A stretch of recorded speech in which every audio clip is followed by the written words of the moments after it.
Welcome back, everyone, to yes, it's an episode of the Steel Target Paint Podcast. Contrary to popular belief, Steve and I are still alive. Our computers work. Although we are recording this at 6:30 in the morning. That's about the only time that Steve and I have together to be able to spend some time and talk about Steel Challenge and other shooting things. Steve, welcome back to the podcast. How you doing? What's going on, Jeff? I'm doing good. How are you? I am having a lot of fun, been able to get some shooting done, still doing a lot of training, which, I've got one of my students, Jasmine Lander is, I think, 3.5 seconds away from GM and rimfire rifle iron at 14. Oh, heck yeah. That's awesome, man. Her younger brother, who is 11, just made master this weekend in rimfire rifle open. And, you do a lot of training and, it's great to go out and shoot well yourself and, perform, but there's something to be said for watching people who you've helped and seeing them do well, and it makes you feel really good. Yeah, it really does, Jeff. There's a whole different level of satisfaction, gratification that comes with it, for sure. And I'm not going to mention Ben DeHamer's getting schooled by Jenna Larson last week. Oh, did I say that out loud? Sorry, Ben. Yeah, it's tough, but you have, like I said, I've said this, people have heard this for me. I just want to be the fastest old guy. I can't get old soon enough, Jeff. And here's the best part. By the time you make senior, I just got to worry about Carl Sutherland and super senior. Well, of course, all the other fast seniors that'll make it up there, but yeah, it's I tell you, it's a fun time, honestly, in Steel Challenge. I think it's a great sport. This is going to be a lead into one of our first topics, but there's been a lot of back and forth about, what Steel Challenge is about, and from different varying aspects, the costs of matches, is it an actual discipline or shooting in Uspsa? And I think the number of people who shoot it and the number of matches that are happening, the answer would be a resounding yes. I am very fortunate in that this month I was just named the match director for our monthly match at the Wyoming Antelope Club. Oh, good for you, Jeff. Dean Herrig has done an amazing job for the last 11 years of being the match director. One of the nicest guys in the sport, for sure. Yes. Dean is a great dude. But I think he sees it's his time to step down. I think, I've been involved for the last 5, and he just saw that, here was an opportunity for me to step down and know it's going to be run as well as it's been in the past. And that's my goal. In fact, I was asked by our discipline leader, what do you need for the match? And I said, as long as I've got the support of the ROs, I don't need anything. It's always good for those of you out there that are shooting this game and are just showing up and paying and shooting. That's great. I've got nothing against you, but I tell you, to see people come out a little early, help get stages set up, help get the plates painted initially, all that little bit makes a difference. So I'll just share that. But yeah, so and a lot of these topics are going into our first topic we're going to talk about today, and that is the special election process for the USPSA president. And I mean, unless you've been living under a rock or staying off Facebook, I'm sure everyone has seen some of the posts that are out there from some of the candidates. Steve, do you live under a rock, or have you seen some of these? Yeah, I've seen a couple of them. Well, we're not going to call anybody out, but Steve and I have talked, and for those that are listening, or for those that know the USPSA president candidates, any of them, we are going to reach out to them and ask them to be on the podcast one at a time, and allow them to speak their views. Maybe ask them some, softball questions, let them hit it out of the park. But we may ask them some tough questions too. There's been some interesting comments that have been made, and we'd like to get to the bottom of them. Well, I think, Jeff, what has changed over the last even, 5 or 6 years since the previous president was elected is the amount of participation and activity in Steel Challenge. And listen to other podcasts. It's very interesting from predominantly USPSA shooters. They recognize how big the faction or the group of Steel Challenge has grown and really could be a deciding factor in this upcoming election. And so it'd be interesting to see, of all the candidates, there's rumors and speculations out there. It's like any other election, even the last presidential election. I'm sure there's, 10 or 15 people that are going to put their name in their hat, and then some of them will fade away. But it'll be interesting to see if there's a, 5 or 6 or whoever's, as we get closer. We haven't even seen an announcement on the process yet. Well, there is a process, but when the date's going to be and those kind of things. But it'll be interesting to see who takes us up on our offer to come on the podcast and learn more about Steel Challenge. I don't think anybody in the Steel Challenge community is looks at somebody from USPSA differently, because we're a very inclusive side of the sport. But I do think that there is an overwhelming body of Steel Challenge competitors that want to be heard. And I think for the most part, there's a lot of things in Steel Challenge that aren't broken. There's a lot of good things going on. There's a lot of excitement and a ton of growth. But the issue is going to be, what's going to happen in the future and what needs to happen in the future. So we'll see. Well, I'm glad you mentioned the growth, and I'm going to throw out 3 numbers. Okay, 211, 252, and 319. Now, those 3 numbers are the number of guns shot in the 2015, 16, and 17 World Speed Shooting Championships. Okay? Yeah. 211, 252, 319. The next 4 numbers are the next 4 years of the participant, the number of guns in the World Speed Shooting Championships. 638, 635, 630, and 637. Yeah. You can't tell me that over the last 4 years, at least when looking at the World Speed Shooting Championships, the sport hasn't grown. Well, and I think the other thing is, Jeff, in 2016 and 17, the match was out in California. Absolutely. Which I think Kurt and Maria have done a fantastic job bringing back a level of excitement, specifically to the Area 2 match.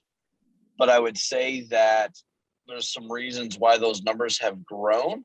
There's a lot of shooters in the Southeast. There's a lot of shooters all over the country, but in Steel Challenge, there's a birthplace in California, but there's a ton of competitors and activity in the Southeast. So I think location may have a little bit to do with it. But the other thing that I will say, and we've talked about it before, maybe we'll talk to some USPSA presidential candidates about it, but to sign up for the World Speed Shoot, you can't tell me that if there were more slots available on the prime days, Friday and Saturday, there wouldn't have been, 100 or 200 more guns. And so I think that number could have been a lot bigger. Right. I believe you're absolutely right. And it's funny because I was talking with our good friend Zach Jones, and what I said was anybody who wants to shoot the World Speed Shooting Championships without having any special consideration, I can guarantee them that they will get a slot in the match. Yeah. They will have to pay for it. I can guarantee that they'll be able to sign up just like everybody else, and they will get a slot or 2 slots in the match. And it's real simple. Shoot on Thursday or Friday. Yeah. See, the problem is that everybody wants to shoot on Saturday and Sunday, which I get. I totally get that. I have nothing but that. But there are limited spots. And yeah, it is a free for all. And I've heard people there were some rumblings on, they need to give away slots at area matches. And the fact of the matter is there is a pre-registration slotting process for the World Speed Shooting Championships. Yeah. And in fact, I know you've had the opportunity to take advantage of that. Sure. And for those that don't know what that process is if you finish in the top 10 in a match at the World Speed Shooting Championships. And for those who don't know, while there's 13 divisions, there's actually 4 different matches going on at a time. You have the centerfire match, which is called the main match. You have the PCC match. You have the rimfire rifle match, and you have the rimfire pistol match. Okay. If you come in the top 10, you have earned the right to register early for that gun. Technically, it's that division in the next World Speed Shooting Championships. Yeah. Now, the slots, not the slots, the squads are fixed. Yeah, you have to shoot them on a certain. You have to shoot them on a certain day. time. Yes, Yep. And part of that was I think for the TV coverage.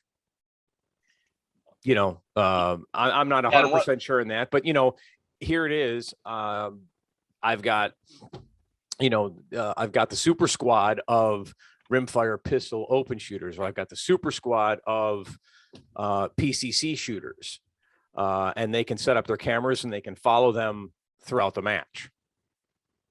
So for those that say there isn't a slot process for the World Speed Shooting Championships, there is. Is it the right one? I'm not going to pass judgment on that. There's a big difference when it comes to comparing it to the USPSA and the area matches and the slotting process that goes along with that. And I'm not going to go into that right now. So. And Jeff, one of the things that, and I can't help because we said we weren't going to talk too much about this, but I want to talk all about it. It's what we do. But one of the things that you're talking about, if you're looking from what needs to change, I've heard a lot of feedback, and this has been, third-hand information. And I don't know John Scouting all that well, but we had a brief discussion at the last World Speed Shoot about TV coverage. And, to expand upon that point just a little bit more, what has happened is there's certain competitors that can sign up quickly that have finished in the top 10 that don't want to shoot on the super squad. And I can make up some reasons, and let's speculate just for a minute. There may be a little bit more added pressure if you're shooting with a squad of your peers that are the top in the country. That may or may not be it, Jeff. Oh, okay, so that's a great point, but let's go the other way. Might be on the wrong day. But what happens though is that if you're John Scouting and for Shooting USA, and you got cameras set up and this and that, and you want to do some commentating and this and that, and somebody comes through on Thursday and just blows it down and ends up winning the match, they may not even be at the match because that's not when the super squads are shooting.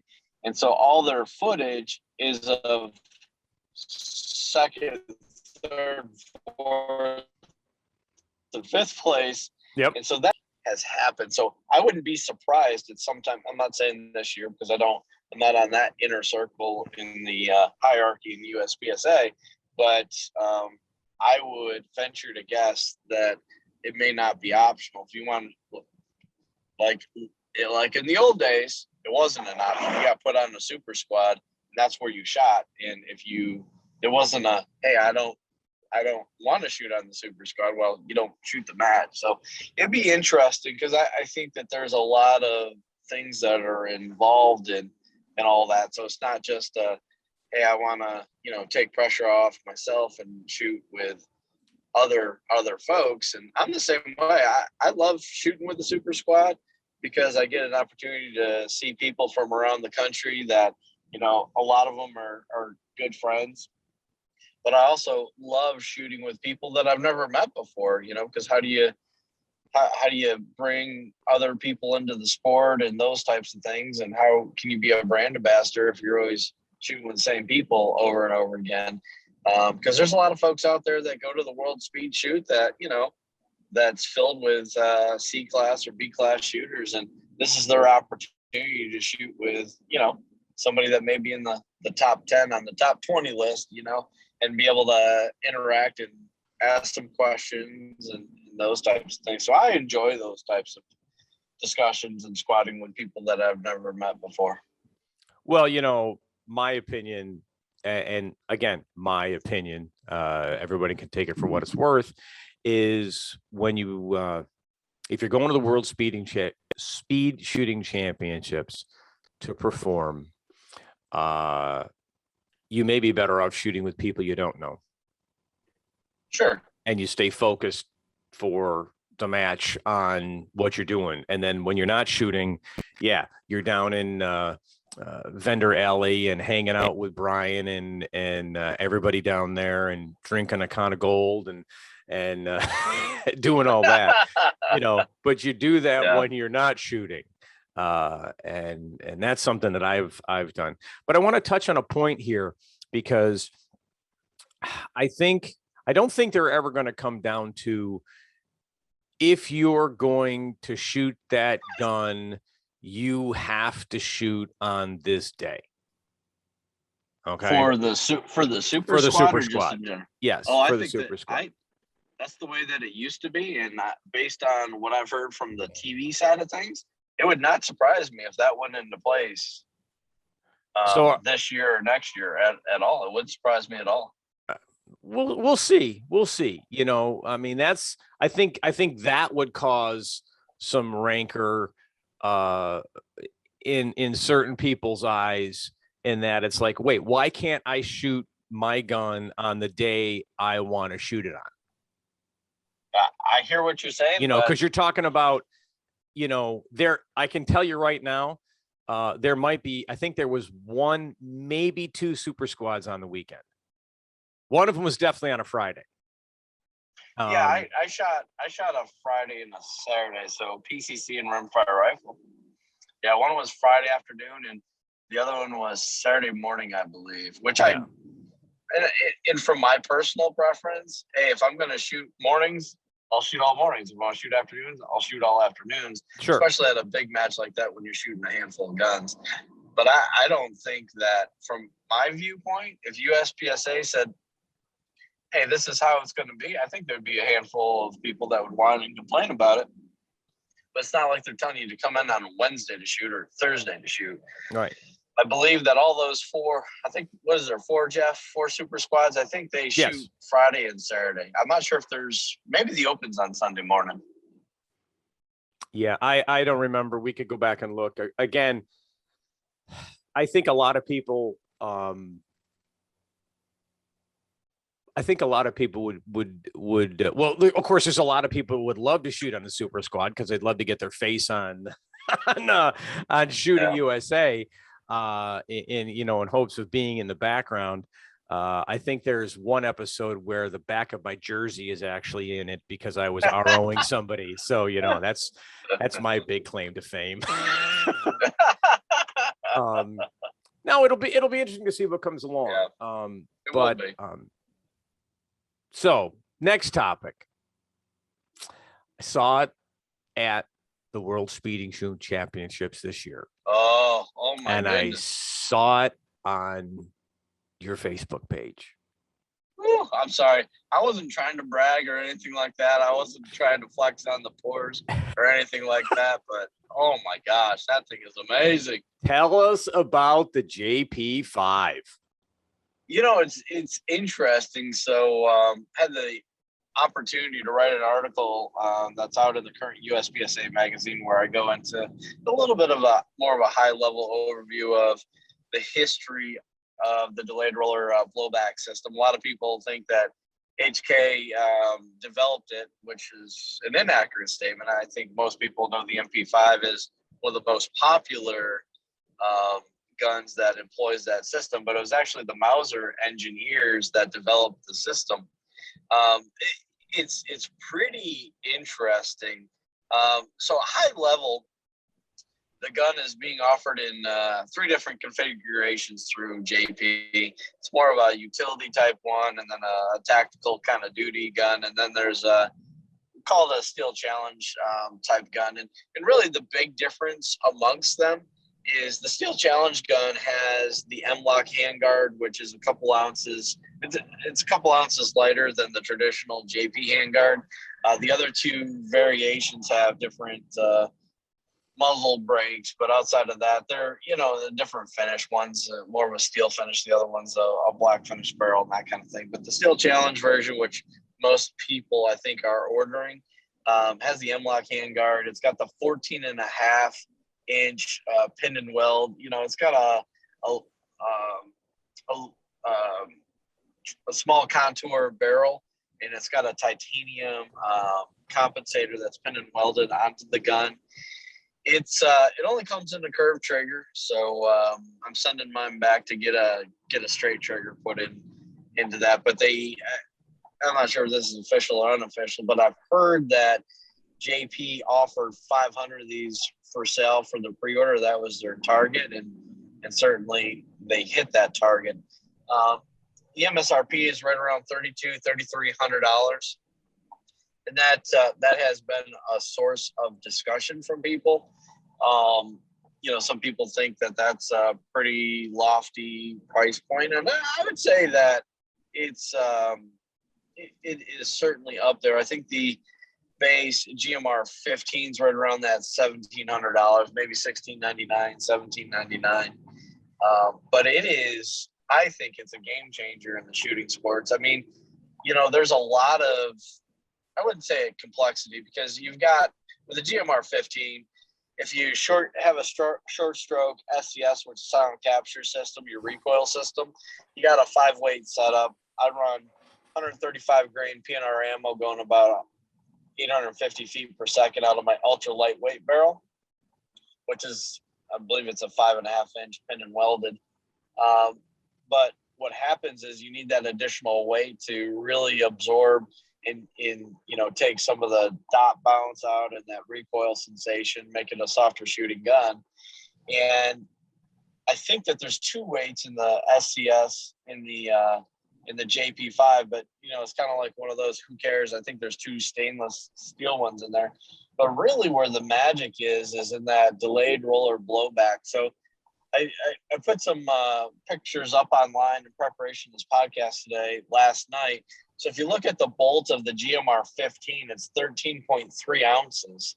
And the bolt of the JP5 is 7.4. So it's a 44% reduction in the total mass of the bolt. And what's interesting, when Dustin with JP was at the World Speed Shoot, and we were messing around putting these different locks, or I call them lockers, but they're pieces, and I'll explain that here in just a second. But once you put those in and kind of tune it to your ammo, or find the right one for your ammo, it is literally one of the softest shooting guns I've ever shot. It's the softest shooting, and I've shot a full auto MP5.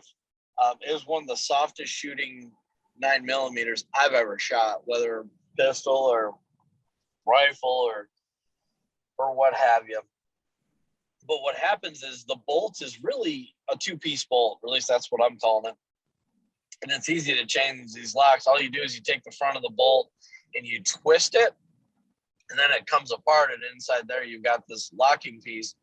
And what it does is there's different angles for the roller. So what happens is the delayed part of the blowback is you pull the trigger and the front of the bolt will move about 1/8 of an inch or so. And the rollers, there's 2 rollers on either side of the front part of the bolt, and they're inside the gun, and they rest in a groove inside the upper. And as soon as that bolt moves back about 1/8 of an inch, it forces both the rollers out to the sides to put pressure to delay the bolt from moving. And then this locking piece measures up to, it engages in the side of those 2 rollers. And that's what dictates how much pressure, how much time, based on the degree or the angle of the locking piece before it opens up. And so essentially what happens is a lot of the recoil impulse is absorbed because the bolt stays locked or semi-locked, and then it opens up and it breaks free and it rolls very easily afterwards. So what happens is that I've got the 90 locking piece and I'm waiting on the 70 because the 70 is the one that is just absolutely matches the PNR ammo that I shoot. It makes it so soft. But even with the 90 that's in there, it certainly recoils less than my GMR 15. And that, I've done hours of testing with different springs and different weights. It recoils softer than that. But what happens is that even with such a light load, it's throwing the brass probably 8 or 9 feet, maybe even 10 feet. Whereas with my GMR 15, it's got more of the weight behind the bolt, and that's what tames the impulse, the recoil impulse. That's probably throwing the loads or the spent casings maybe 2 to 3 feet, because we want to take it about as much out of there as possible to keep the gun flat and manage the recoil impulse. But one other last point, then I'll stop, is having the bolt as light as what it is, it feels so fast. It's not even funny. So you've got 2 things going on from a sensory perspective. You've got a light recoil impulse, and then it feels fast because the bolt is almost, it's 44% less reciprocating mass. And so those 2 combinations of things, I mean, it's still weird to shoot it because, I put tens, if not hundreds of thousands of rounds through my other JPs, my GMR 13. I've got one of those, my handful of 15s, now this JP5. And it is, every time you pull the trigger, it's like, yeah, I'm shooting a 9mm, right? But yeah, it is so smooth and it's so flat. So and I posted, somebody said, well, that's a lot of money. I said, look, guys, all you got to do with the boss lady is do some gun math on her and tell her that you're going to sell 1 or 2 other guns. And then, that's going to be the difference of this one. It'll be the best investment that you make. I think it's absolutely hands down a no-brainer. And it will be interesting to see. There's some good people that are shooting PCC Nationals, Uspsa here. I think it's next month.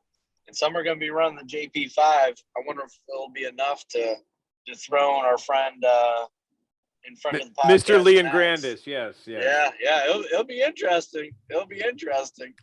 Well, let me ask you this, because one of the things that I know a lot of people are going towards in their guns, and you see it all the time, and you even did it with a bolt, is the weight. Yeah, the weight of the gun. Now this gun, they've taken first of all, tell us about, do you have an overall weight comparison, say, between the GMR 15 lightweight and the JP5? So that's a great question. I did throw the JP5 on a scale, and it is 5 pounds and 10 ounces. And I'll get back to your question specifically, but that 5 pounds 10 ounces, you're going to take off at least 6 ounces, maybe somewhere in there, maybe 7 ounces, by moving to the ultra lightweight barrel. And unfortunately, that's going to take probably, I'm going to guess close to a year. Maybe it's 9 months. I was actually, truth be told, the gun that I was waiting on, and I didn't get one of the first couple because they were working on the barrel for me, but because of how busy JP is, it got pushed down the list. So I said, hey, you know what? Send me the 14.5. But that's going to save you 6, 7, 8 ounces right there. So instead of a 5 pound, 10 ounce gun, now you're a 5 pound, 2 ounce gun. Yep. And, you know, I've seen pictures and all this kind of stuff. Well, I got a 4 pound, 10 ounce PCC. Oh, okay. But it's not just the weight, it's where the weight is. And Yeah, the absolutely. 14.5 inch definitely balances pretty well. A lot better than a 16-inch gun, because I've got one of those too. But it's not it doesn't transition for me as fast as the ultra lightweight and the GMR 15. My GMR 15, so I've got a couple of them. I've got one with the billet upper that's got the side charging handle, and that actually adds, I think, 4 to 6 ounces to the weight of the gun. Yeah. But it's all kind of in the right place. So that gun's probably 6 pounds, 4 ounces, 5 ounces. But my other GMR 15 with the ultra lightweight, I think, is just under 6 pounds itself. I think it's, you know, without an optic, it's probably, you know, in that 5.8 range, somewhere in there. The other place. You touched on my lead-in, which was, and you answered it perfectly, which was, you know, are they going to be offering a version of the JP5 with a lightweight barrel? The answer is yes.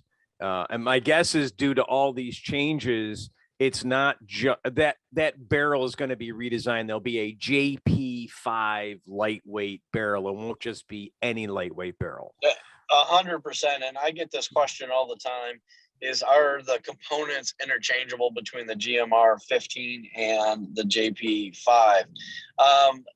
A lot of them, yes. The main parts, no. Yeah. So the handguard, the grip, the trigger, buttstock, even the lower, yes, they're all interchangeable. Where the magic is in the upper, in the bolts, in the barrel. So all three of those components are specific to the JP5. You know, it's like, oh man, I wish they would have made the barrel interchangeable between the two. Yeah. But I'm telling you what, someone told me a long time ago, good things come to those that wait, Jeff. You know, so it's pretty nice. Well, you know, we've talked about it with regards to PCCs, and you know, a lot of people are putting together their own, and I think that's great. You know, I like a Hyperfire trigger. I like the what is it, square circle 10 or whatever it is, or square deal B. No, wait, that's a loader. Quarter circle 10. I like, quarter circle 10. Thank you. I like that. I like that lower. I like this upper. I like this handguard. And that's wonderful. And, you know, I'm not disparaging them at all, but they're kind of referred to as Lego PCCs, because you're taking all these different parts and putting them together. And I think that's great. For me, the one thing that I've always been impressed about at JP is, outside of maybe the buffer tube, the hand grip, not the hand guard, but the hand grip, and the buttstock, they build everything. Right. So everything is up to their quality. And, you know, I've got a 15 and I've got a lightweight 15, and definitely haven't shot as much as you have, but have shot them enough. And, you know, they're still tight as they were, meaning nothing rattles, everything fits together as they were day one. Right. You know, so, well, that's really cool. I think a lot of people are looking forward to it. It would be interesting to find out who at Nationals is actually shooting the JP5. Dustin, if you're listening, tell us, so we can follow them and see how they're going to do with that gun. Well, I think a friend of the podcast, Corey K out of Texas, he's listened to him on Behind the Lens with Brian Conley of Hunter's HD Gold. He's talking about, he's running a JP5, and he says he's ready. So excellent. Well, you know what? I'm glad you said what you just said. See if you're ready. Yeah, I'm glad you said what you just said, because for those that aren't in the know or online as much, Brian has started a podcast called Behind the Lens. I've listened to about half the episodes. Extremely informative. He's talking with people. He's talked with Jake Martins. He's talked with Troy McManus. He's talked with Corey. And it's just another great podcast to listen to. So if you get a chance, look for Behind the Lens. Love to give Brian as many props as we can. He's a great friend of ours, a great friend of the podcast. He's been on a number of times. And, to this day, I still think he's got the best marketing plan ever for a product. Jeff, he goes to the range and it's like, people are like, oh, these are cool. Oh, wow, they fit. And he's like, take them, go shoot, come back later. That's right. I will say real quick about Brian's podcast. I've listened to them all because I've got a bit of a commute every day. I've learned more about how USPSA works. Yep. Listen to a handful of podcasts than I've learned in the years I've been shooting the sport. Mm-hmm. So I think that, I think that there's a lot of misperceptions out there. But if you listen to one of his podcasts, listen to the Troy McManus podcast. Yep. Very, very interesting of how things work in USPSA and how rules. And, Troy's not the bad guy about making these rules about, whatever your opinion is about the flashlights and all those kind of things. His job is to interpret and enforce those rules. So I thought that was probably one of the most interesting podcasts I've listened to in a very, very long time. Well, in fact, after I watched it, I texted both Troy and Brian and just said, great podcast, really informative. I've always had respect for Troy, but it brought a new level of respect in understanding how long he's actually been involved with the sport. He was talking about 1980 something. I was like, how old I was.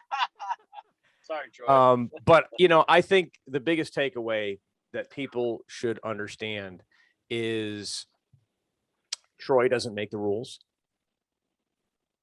Mike, the past president. So we'll just say whoever the president doesn't make the rules. Right. Okay. Other DNROI staff doesn't make the rules. And in fact, the board doesn't make the rules. What happens is rule changes are submitted and then there's a vote. They talk about it and there's a vote. And so if something changes in the USPSA that was voted on let's just open the can of worms right now. Rule changes, new guns, gun accoutrements, and or suspensions or bans from the organization. Those are board level voted upon things. Right. So there are 8 area directors and the president that make up the board. So a board of 9 people voted on the issue. And I think some of them pass with a simple majority, and some of them have to pass at 75% based on what type it is. Right. So for everyone listening, just keep that in mind. For those that said, why did Troy allow flashlights in carry optics? He didn't allow it. He has to enforce that rule now as the director of the NROI. But the reason that got put into place was because the board voted, and that new gun edition or, accessory edition, after it was submitted was voted on and passed by the board. So, you know what, Steve, there's another thing I'd like to talk about.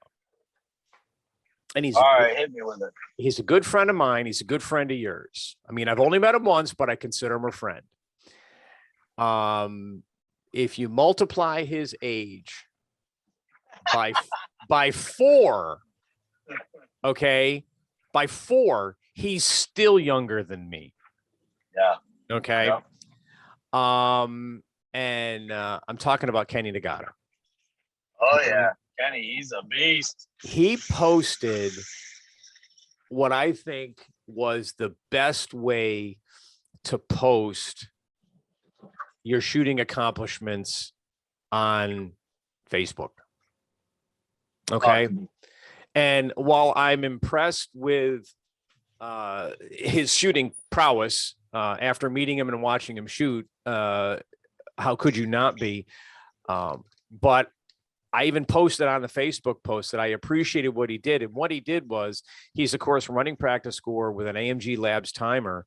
And so he's able to record his splits, but he showed the times of each stage and the splits that he shot. Mm-hmm. And, you know, as someone who trains people, and I can't believe you don't do the same thing, meaning I believe you do, is that, you know, you will focus on people's splits based on the stage, based on the plates they happen to be shooting at, to squeeze out and help them understand that this is where you can get back a lot of time, or you can, Right.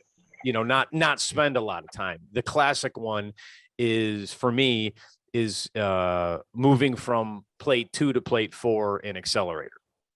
Mm-hmm. It's a big swing. You got to snap over there.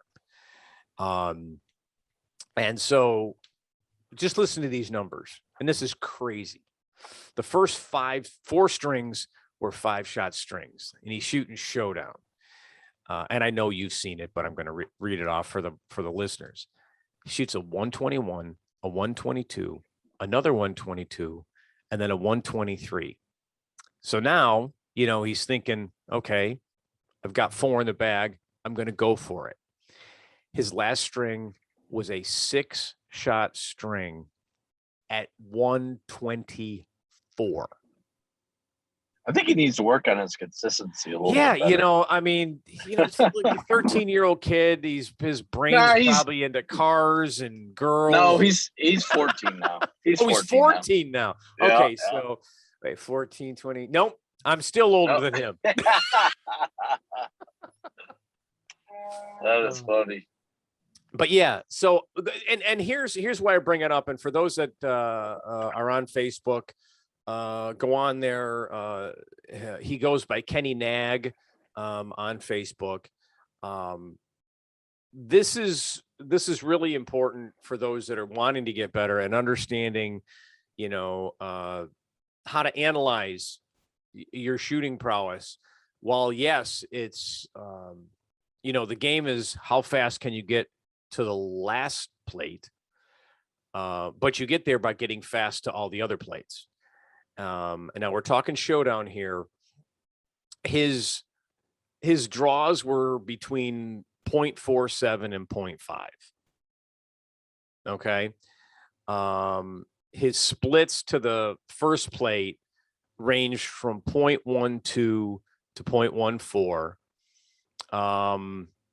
I have the video here and I'm not going to play it. I'm not sure if he's shooting it straight across or if he's going from plate 1 to plate 4 and then back. Do you remember? I don't. I think he's going straight across. But okay, so if he's let's just say he's going straight across for now. His split to his third shot was 3 of them were at 22, 1 at 23, 1 at 26. His 4th shot was again right in that 2/10 range. You know, 22, 23, and then somewhere between 14 and 18 hundredths of a second to his last shot. Right. And, you know, I love watching Kenny shoot because, like Rob Latham, he slaps the hell out of the trigger. And he breaks that stigma. You know, like we talked about it. We were talking about heavy guns and lighter guns. And, you know, Colby Pavlik broke that stigma of you've got to have a light gun to shoot fast. When he shows up with this 8-pound behemoth. And is that all it was? And, you know, oh, by the way, props out to Colby, 3rd place in the ICOR National Championships. it's the gun. I told him, man. Yeah, that's right. I was wondering, some... was that 929 originally part of the Foster clan? Maybe it was, maybe it wasn't. It's got some good juju on it, though. I'm just saying, man. But yeah, he's it's like a duck to water with that thing. Yeah, that's great. Colby's just a great kid and a great shooter. And you can't deny that. I think if you were to take any of the top shooters in many of the disciplines and they took the opportunity to shoot some of the other divisions, you'd probably find the cream of the crop would still float to the top. Oh yeah, for sure. But it's also interesting about the whole Kenny thing is, I've been pretty fortunate that I've had the opportunity to write more than a couple of articles for Uspsa magazine. Let's go back to the Cunningham sisters, Bridget and Emily, and then you've got Chris, which was the first person to break 60 seconds. You got Greg Kunkel, which was the second person to break 60 seconds. Of course, all of his achievements that he had in this past, world speed shoot. Everybody that I'm talking about is a multi world champion. And then Kenny Nagata. What I tried to capture, more from a shooter's perspective is what does it really take to be at that level? And in the recent article, and I appreciate those of you that have shared your feedback with me. It was a pleasure to sit down with Kenny and talk to him about, where does he grow up from, and how did he get into shooting sports, and Ichi, his father, is an amazing handgun shooter. I think he's been shooting Bianchi Cup for 35 years, and he's trained some of the elite military folks, and he's amazing. But the time and dedication of what these folks do. I mean, Kenny, read the article. Kenny talks about how much time he spends every day, either in-person shooting or dry firing. And, if you want to be as fast as Kenny, and he's come a long way in the last 12 months since we've picked him up on Steel Target Paint shooting team. In 12 months, he's gone from really good to, the best out there, one of the best out there. Yep. He shot a 52 and some change here at a local match, I don't know, probably 6-8 weeks ago. 52 and some change. Mm-hmm. He's throwing up some, quite a few 55s, and he snuck a 53 in there. But what's interesting? As soon as he went to a Weiland chassis and a Magnum Research gun, that's when he started shooting 52s and 53s. Had nothing to do with the hours every day of training. But I just thought of wait a minute, Steve, stop. You're telling everybody now that you can buy your game, okay? Jeff, it's a fact. As soon as he got the Weiland chassis and the Magnum Research gun, it's a fact. Okay, now wait a minute. We're having the podcast this morning, and the sun's coming up. So therefore, the sun came up because we're talking on a podcast. It's a fact. Jeff, I don't want to hear any more of that logic nonsense. Oh, that's funny. No, there's no doubt. Again, here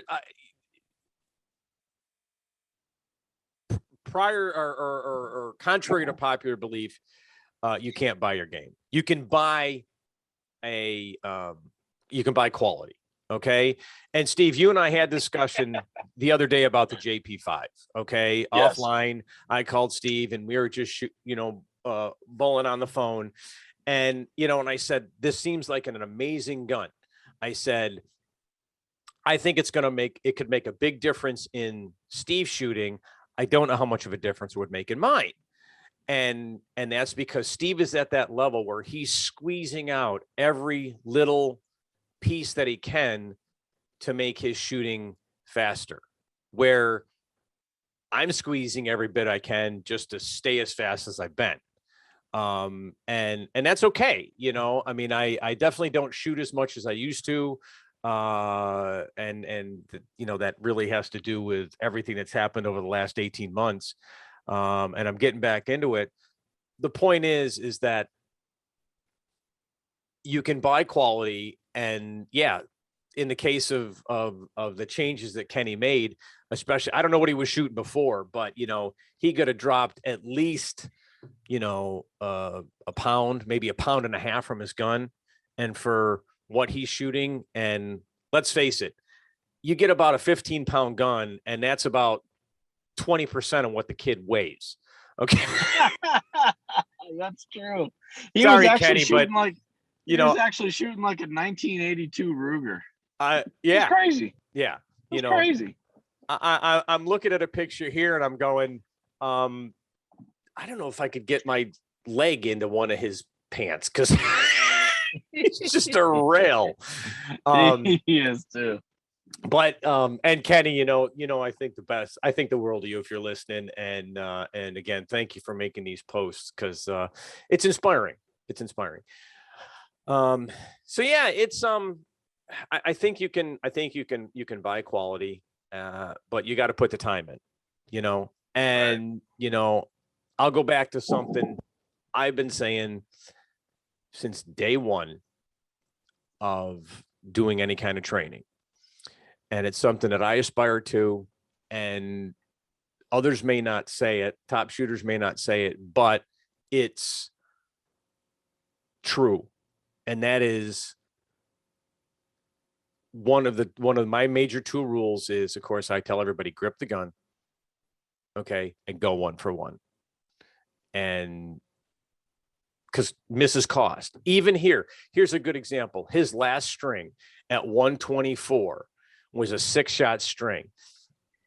I'm not sure which one was the makeup, but let's just say he missed the stop plate, and that added 0.14. Had he been on the stop plate, that was going to be a 110. Okay, yeah, that's crazy. So at every level, it's going to cost you. For Kenny, his misses don't cost him as much. I don't think I've ever made a 0.14 makeup in my life. For me, it's like bang, miss, register the miss, check the plate out, make sure there isn't a miss there. Oh no. Okay. Pull the trigger again. Yeah. It's really that visual and mental processing. Yeah. That's, and I do think that there are top level competitors that are, over the age of 21 that can process that information that quickly. Yep. But, shooting with my man, Chris Barrett, the first time that, he came over and we were shooting at my house, I've shared this story. He had I don't know, what was it, a 132 or something like that? No, a 141 on Showdown 3 years ago. I don't know. It's been a while. And he had a makeup on the back right plate, and the split was 0.14 seconds. Yep. That's when I told his dad, I said, if this kid keeps at this, he could be something special. Mm-hmm. Because, I think that doesn't come naturally to a lot of people, especially us older guys. Things start to slow down a little bit, Jeff, but it's being able to visually recognize that and be in the shooting moment to understand that you squeezed the trigger just before you got to the plate and to touch it off again and have the physical ability to do it that quickly. That's one thing that Max Leograndos does better, I think, than anybody in the world with the PCC.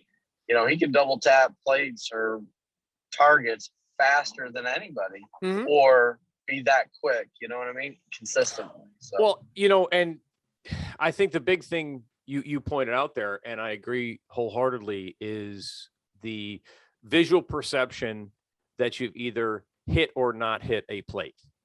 Right. And the ability to process that, or the ability to recognize that you're on target, pull the trigger and move. Okay.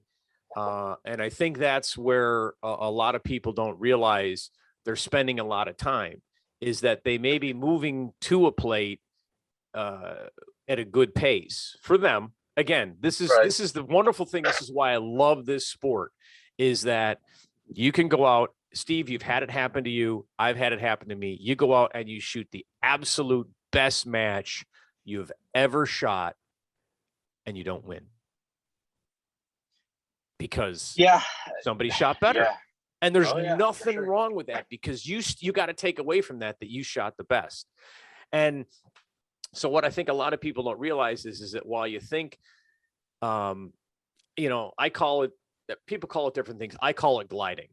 Okay. And I really want to get a high-speed camera on Kenny, on Grant, on Chris, on you, and show people that for the most part, maybe not Smoke and Hope, maybe not the second plate on accelerator, you're stopping on every plate. There's a slight hesitation. Yeah, for sure. But